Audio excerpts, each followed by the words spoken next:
Sarve bhavantu sukhinah, sarve santu niramayah, sarve bhadrani pashyantu, ma kaschid dukha bhavet. Om Shanti Shanti Shanti. Hari Om Tat Sat. May all be happy. May all be free from disease. And may all see only goodness everywhere. May no one be subject to misery.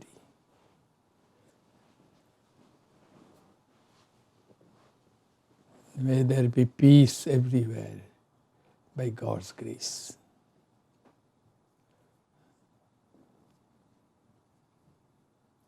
Good morning, friends. The subject of my talk this morning is mind, our inseparable companion.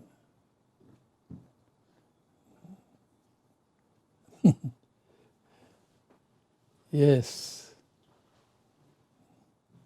Wherever we go, our minds go with us. We cannot escape from our minds. We had a very close member. He used to be very regular in attending our classes and talks that would be given here. One day he came and said to me, Swami, I am going away for 1 month. I want to be in peace for 1 month. I said, oh, is that so? I said, yes, for 1 month. I'm going to Mojave Desert. That is, and I'll be all alone there. There won't be anyone else to disturb me.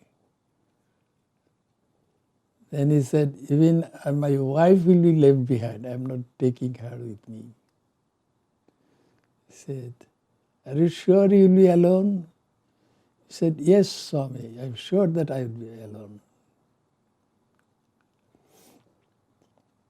And he had gone, according to his plan, he had gone to Mojave Desert for 1 month, but after 1 week he returned.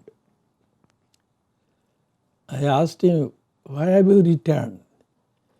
Then he said, after 1 week my mind started giving me so much trouble that I felt like coming back.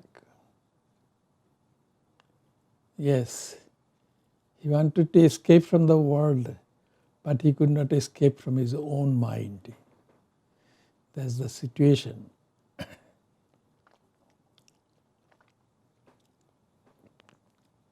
We cannot be alone.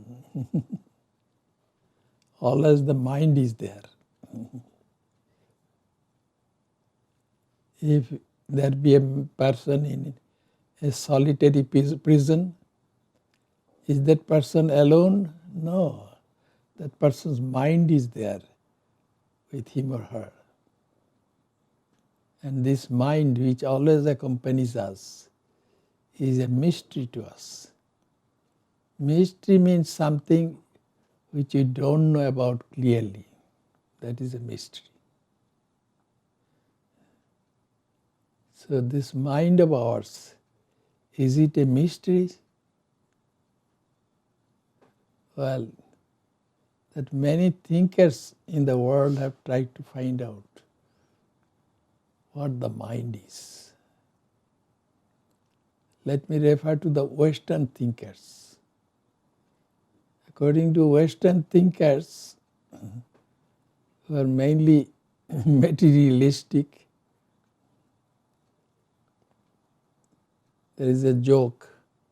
A person asked a philosopher, Western philosopher, what is mind? And the philosopher replied, no matter. Then the same person who had asked the question, ask this person again, then what is matter? Then that philosopher replied, never mind. In other words, mind is not matter, and matter is not mind.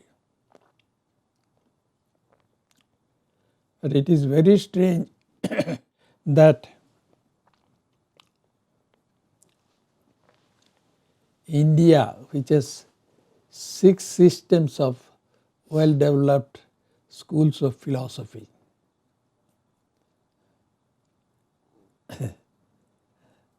that has a different concept of mind.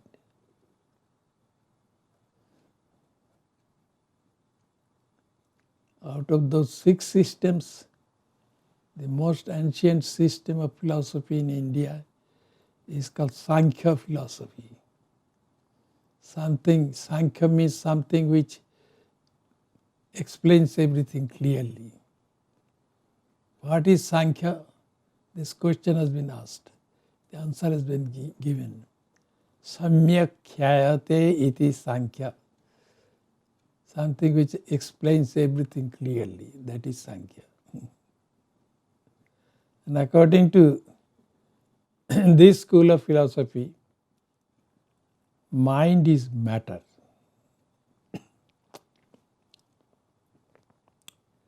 At the beginning of the world, what was there? That question was raised. And the answer Sankhya philosophy gives is, at the beginning there was consciousness and Mother Nature.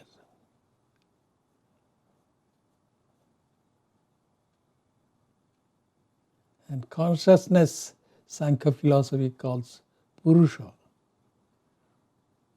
And Mother Nature, Sankhya philosophy calls Prakriti. Both were there. But Purusha was consciousness, but Prakriti did not have any consciousness whatsoever. So, Prakriti was primordial matter. The finest matter that we can conceive of, that was Prakriti. And this Prakriti or Mother Nature, which did not have consciousness, borrowed consciousness from Purusha, the source of consciousness, and then started evolving. And as a result of that evolution, this world came into existence. So we are in a world which is the evolved form of Mother Nature. And Mother Nature is matter. So this matter borrowing consciousness from Purusha has been evolving.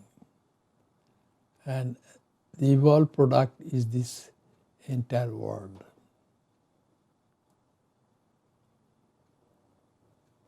Mind is an evolved product of Mother Nature.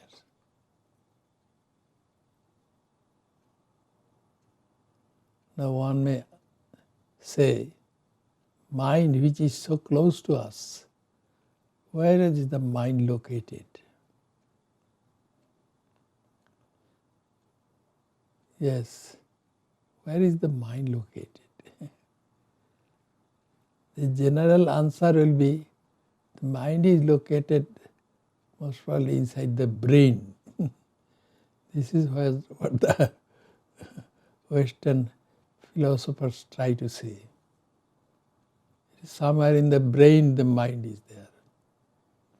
But Sankhya philosophy or Hindu philosophy says no, the mind is everywhere. It is all over the body. So far as an individual person is concerned, all over the body of that person, the mind is there. And it is, and what does the mind do? The mind's only work is to know things. The main function, main function of the mind is knowing.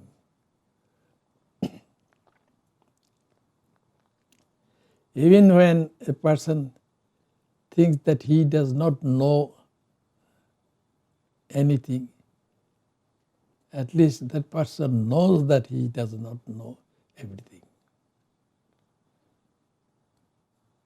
Knowing, feeling, willing, and thinking, and no other than knowing. And that is the main function of the mind. Even when we say that we don't know anything, we have to know that we don't know anything. So, the mind is something which helps us to know things. That I know that you are all present before me, you are listening to my talk. This knowing is possible for me because I have my mind. With the help of mind, I know that you are listening to my talk. And consciousness in Sanskrit is called Chaitanya.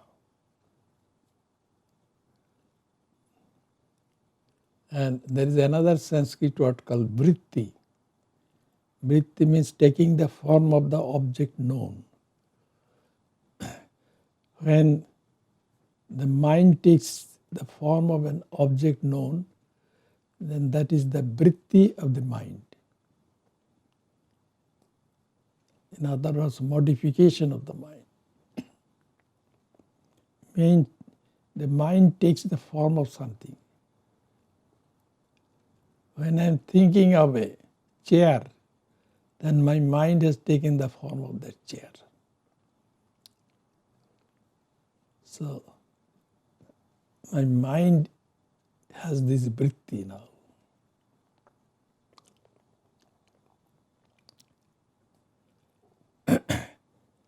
And from the point of view of Hindu psychology, this consciousness is all-pervading. It is everywhere. Any object has consciousness associated with it. That is called Vishaya Chaitanya. And the mind which knows that object, that also has consciousness. That is called Pramana Chaitanya. And one who is the owner of that mind is called, his consciousness is Pramatri Chaitanya. That means the object, the mind, and the knower. They all have consciousness. I told you the word vritti. Vritti means taking the form of the object known. When the mind thinks of a cow, then it has taken the form of a cow. And what are the functions of this mind? The mind is called antakarana, what normally we call mind. That is called antakarana, inner instrument of knowing. That is the mind. Anta means inner, karana means instrument. Antakarana. So the antakarana consists of 4 parts, depending upon what function the antakarana is doing. Those parts are manas, buddhi, chitta, and ahankara. Manas means mind, what we commonly understand as mind. Buddhi means intellect. And chitta means the memorizing function. And ahankara is the ego. These are the four functions of the inner instrument of knowing, or antakarana.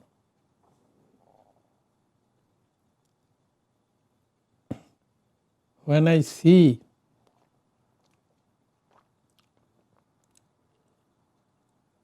at a distance a mound of earth, then my mind knows it, manas. But when the antakarana functions differently, the antakarana wants to know what that mound really is, then it is called buddhi or intellect. Then with the help of that intellect, one, the observant, decides whether it is a mound of earth or a bear sitting there. Then the intellect says to that person, this is winter season, so bears are in hibernation now. So that cannot be a bear. It must be a rock or a mound of earth. Here the antakarana is functioning as intellect.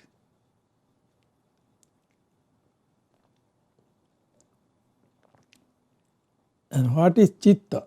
Chitta is the capacity to remember things.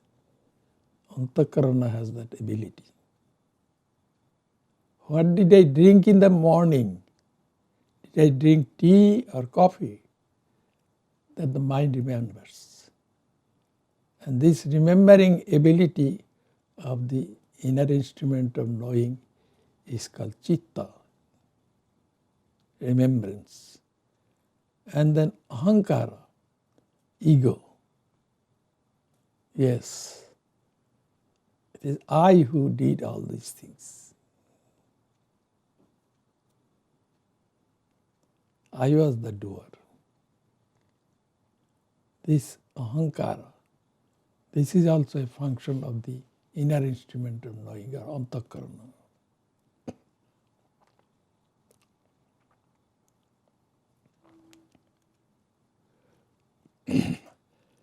When a person dies, his or her physical body is gone, but another body remains, that is the mental body,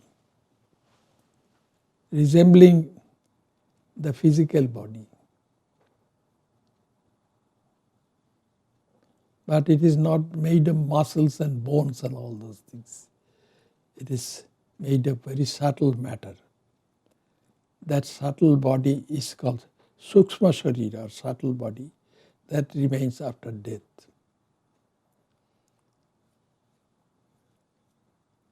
And in that subtle body, the mind plays the most vital part.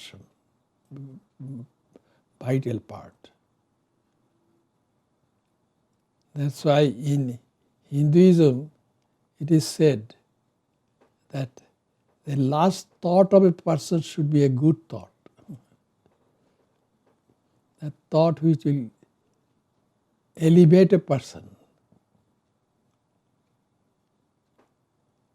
Person, while dying, if that person feels very attached to this world, then it will be a torture for that person to depart from this world.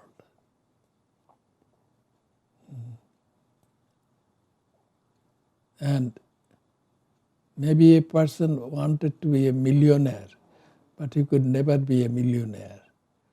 Then he dies. Then that desire to become a millionaire is still in the mind. And that desire will bring that person back to earth. That person will be born again. His or her subtle body will enter into a gross body, enter into the mother's womb and be born again. This is why people are born. Their past desires bring them back to this world.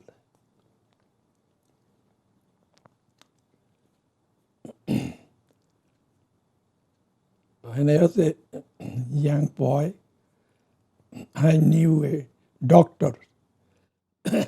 He was a very renowned doctor of the town in which I lived. But the doctor never married. He had a large house and some servants and cooks. And then we all heard that he was going to die. He was in his deathbed. So with grown-up people, I also went there. And the doctor was saying to everybody, including me, can you give me a cigar? The doctor was addicted to smoking cigar. That desire was so strong in him that he was asking everyone to give him a cigar.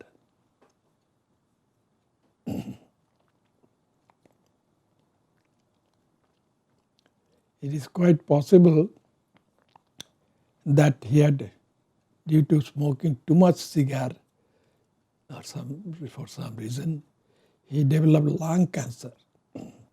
That's why his doctor asked him not to smoke cigarettes. But his desire was there. So when he died, with which desire he died? This desire to smoke a cigar. This desire will bring him back to earth.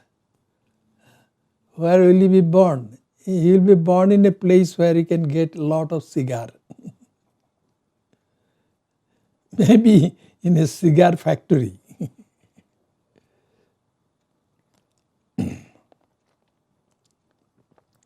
This is the secret of reincarnation. Why we reincarnate? To fulfill our unfulfilled dream, we are born here again on earth. So, one has to be very careful about what one thinks, because it is the thought which will control our lives.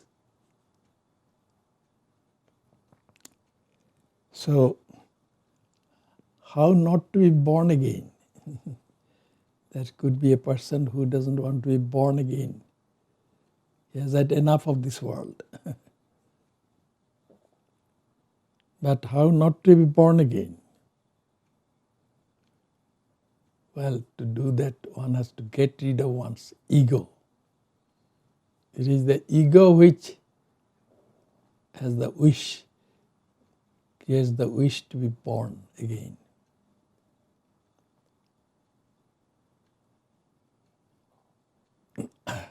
Our spiritual practice is meant to crush our ego. Once one young man joined the Ramakrishna Order of monks, and an elderly senior Swami asked him, "Do you know the name of the order in which you are now?" Then that young man said, "Yes, it is called the Ramakrishna Mission." Then that elderly Swami said, "No, it is not Ramakrishna Mission, it is Ramakrishna Machine." What kind of machine? Ego-crushing machine. That means this monastic organization is there to help people to crush their false ego. Once the ego is gone, what remains is divinity.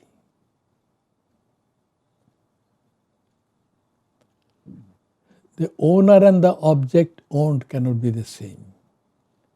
That's why I own a house, I cannot be that house. What about my physical body? I own it. So as the owner of that body, I have to be different from it. In the same way, I cannot be my sense organs, which I possess, and or motor organs. Sense organs means,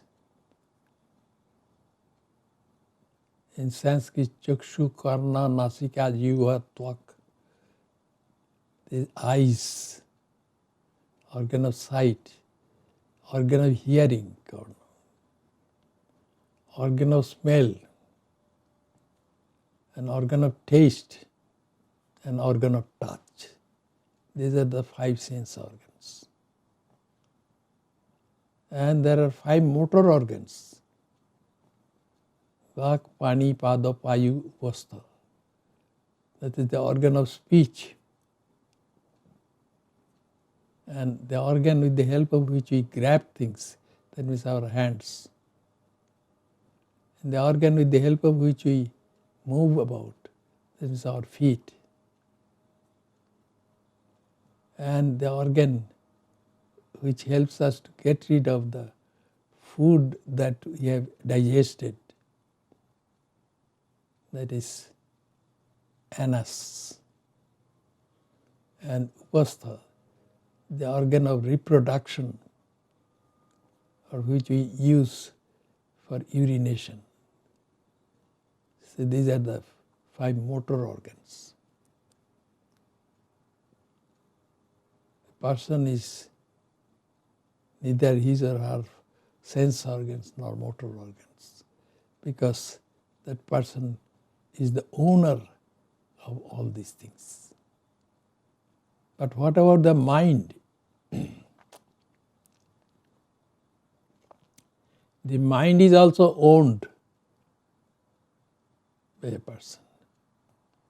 I have my mind, so I am the owner of my mind. And as I am the owner of my mind, I cannot be my mind. Just as I cannot be my house, I cannot be my sense organs, I cannot be my motor organs, I cannot be my physical body, etc. I cannot be my mind. See, if I am not my mind, then how can I be my ego? Because the sense of my individual existence is a thought of my conscious mind, I, or ego. As long as that I is there, I consciousness is there, there is, I don't really know who I am. If I can get rid of my mind, get rid of identification with my mind as the owner, if I can get rid of that, then I know what I am. And what I am will be something which is beyond my mind. And what beyond my mind, what is there, our scriptures say, that is our true existence. That is called Brahman, that is divinity. It is beyond time, space and causation. As long as we are identified with our minds, we are like so many waves in the ocean of our mind. The mind is infinity, infinite ocean. But as long as we are identified, then we identify with the waves.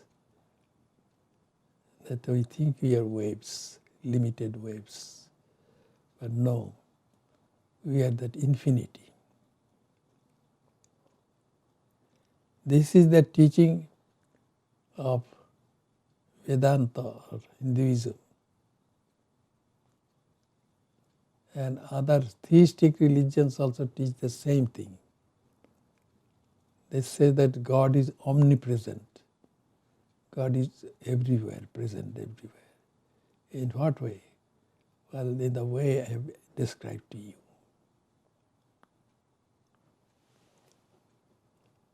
That's why when the elderly Swami said to the young man who had joined the monastic order, he said that the Ramakrishna organization is an ego-crushing machine. That means this organization, religious organization, will help those who belong to this organization to get rid of the ego.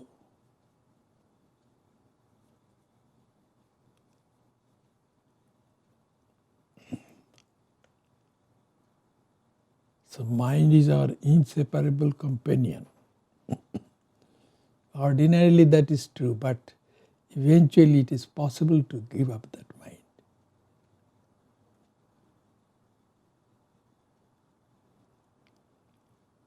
Sri Ramakrishna, a divine incarnation, used to say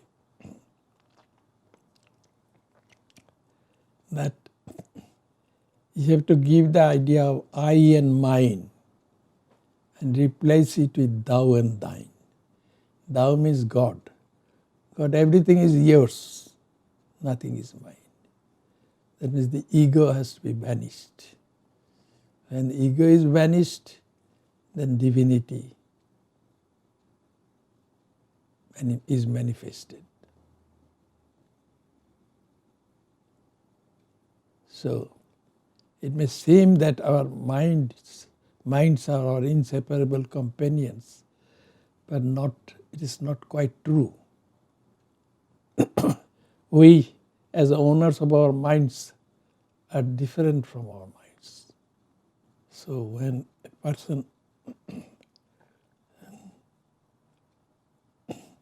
gets rid of one's mind, then that person becomes divinity. Sarvam Khalidam Brahma. Everything is divinity. This is what is one of the fundamental teachings of Hinduism. These are called great sentences, Mahavakyas. Aham Brahmasmi, I am divinity. Tattamasi, you are divinity. I am Atma Brahma. What you consider as your soul, that is divinity. Everything is divinity. These are called great sentences. These are there in the Hindu scriptures. And if these sentences are saved, and the rest of the scriptures, voluminous scriptures, is lost, still Hinduism has been saved.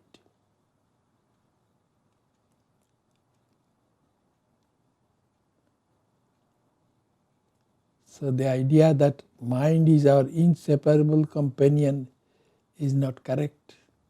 We can separate ourselves from our minds.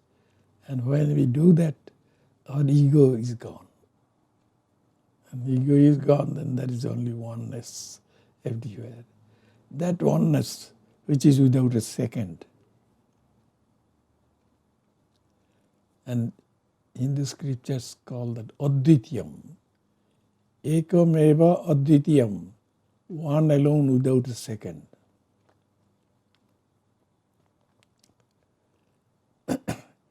Because only divinity is there. There is no question of a second being present anywhere. So mind is our inseparable companion. That's what one may think. But truly speaking, the mind is separable. And when the mind is separable, then the ego is gone. False ego is gone. And the true ego, which is divinity, will be manifested.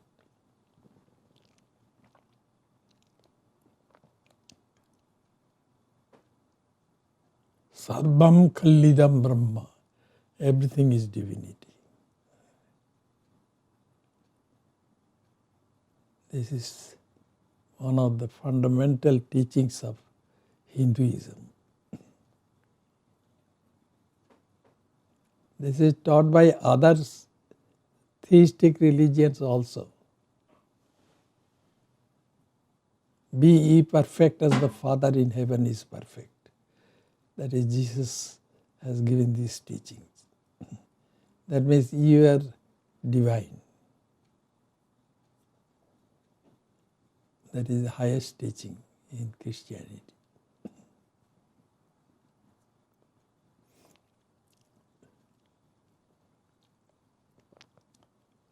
So all the mysteries of the world will disappear when the ego is gone. And the ego is a function of the mind. So the mind which seems to be inseparable companion, that has to be separated.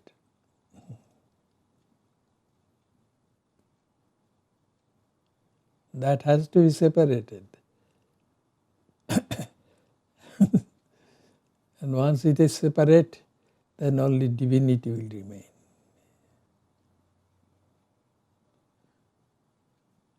And that is the goal of spiritual life, according to Vedanta or Hinduism. Now also Christianity teaches that God is omnipresent. That means divinity is omnipresent. And divinity does not have any limitation. So let us try to conceive of that infinity which we are. Thank you very much.